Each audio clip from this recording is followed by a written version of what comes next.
ಎಲ್ಲರಿಗೂ ನಮಸ್ಕಾರ. ಎಲ್ಲರಲ್ಲೂ ಒಂದು ಚಿಕ್ಕ ಮನವಿ. ಇನ್ನು ಮುಂದೆ ನೀವು ಹಾಲಿನ ಪ್ಯಾಕೆಟು ಅಥವಾ ಮೊಸರಿನ ಪ್ಯಾಕೆಟು ಯಾವುದೇ ಪ್ಲಾಸ್ಟಿಕ್ ರ್ಯಾಪರ್ನ ನೀವು ಕಟ್ ಮಾಡಬೇಕಾದ್ರೆ ಈ ರೀತಿ ಕಟ್ ಮಾಡಿ. ಈ ತುದಿನ ಕಟ್ ಮಾಡ್ತಾ ಇರ್ತಾರೆ ತುಂಬ ಜನ, ಕೆಲವರು ಬಾಯಲ್ಲೆಲ್ಲ ಕಟ್ ಮಾಡ್ತಿರ್ತಾರೆ. ಹಾಗೆಲ್ಲ ಮಾಡಬೇಡಿ, ಹೀಗೆಲ್ಲ ಕಟ್ ಮಾಡೋಕ್ಕೆ ಹೋಗಬೇಡಿ. ನೋಡಿ ಈ ರೀತಿ ನೋಡಿ ಹಾರಿಜಾಂಟಲಾಗಿ ಕಟ್ ಮಾಡಬೇಕು. ಈ ಚಿಕ್ಕ ಪೀಸು ಇದಕ್ಕೆ ಅಂಟ್ಕೊಂಡಿರಬೇಕು. ನೋಡಿ ಈ ರೀತಿ. ಹಾಲಿಂದು ಅಷ್ಟೇ ನೋಡಿ ಈ ರೀತಿ. ಏನಕ್ಕೆ ಅಂದರೆ ಒಂದು ದಿನಕ್ಕೆ ಈ ರೀತಿ ನಂದಿನಿ ಪ್ಯಾಕೆಟ್ಸು ಎಷ್ಟು ಬರುತ್ತೆ ಗೊತ್ತಾ ನಿಮಗೆ?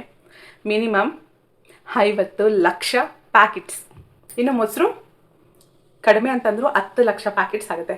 ಸೊ ಟೋಟಲಾಗಿ ಒಂದು 60 ಲಕ್ಷ ಪ್ಯಾಕೆಟ್ಸ್, ಈ ರೀತಿ ಪ್ಯಾಕೆಟ್ಸ್.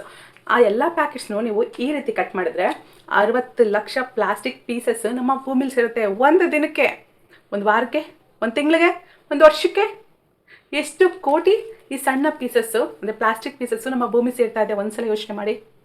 ದಯವಿಟ್ಟು ಇನ್ನು ಮುಂದೆ ಹಾಲಿನ ಪ್ಯಾಕೆಟು, ಮೊಸರಿನ ಪ್ಯಾಕೆಟು, ನೀವು ಸೂಪರ್ ಮಾರ್ಕೆಟಿಂದ ತರುವಂಥ ಯಾವುದೇ ಪ್ಲಾಸ್ಟಿಕ್ ಪ್ಯಾಕೆಟ್ಸನ್ನು ಈ ರೀತಿ ಕಟ್ ಮಾಡಿ ಪ್ಲೀಸ್. ಫುಲ್ ಕಟ್ ಮಾಡಬೇಡಿ. ಆ ಚಿಕ್ಕ ಪೀಸಸ್ನ ಯಾರೂ ಸಗ್ರಿಗೇಟ್ ಮಾಡಲ್ಲ, ಯಾರು ಕಲೆಕ್ಟ್ ಮಾಡಲ್ಲ. ಇನ್ನು 500 ವರ್ಷದವರೆಗೂ ನಮ್ಮ ಭೂಮಿಲೇ ಬಿದ್ದಿರುತ್ತೆ, ನಮ್ಮ ಪರಿಸರಕ್ಕೆ ಹಾನಿ ಮಾಡುತ್ತೆ. ಈ ಚಿಕ್ಕ ಬದಲಾವಣೆಯಿಂದ 1% ಆದರೂ ಪರಿಸರ ಮಾಲಿನ್ಯನ ತಡಿಬೋದು. ಮಾಡ್ತೀರಾ ಅಲ್ವಾ? ಪ್ಲೀಸ್.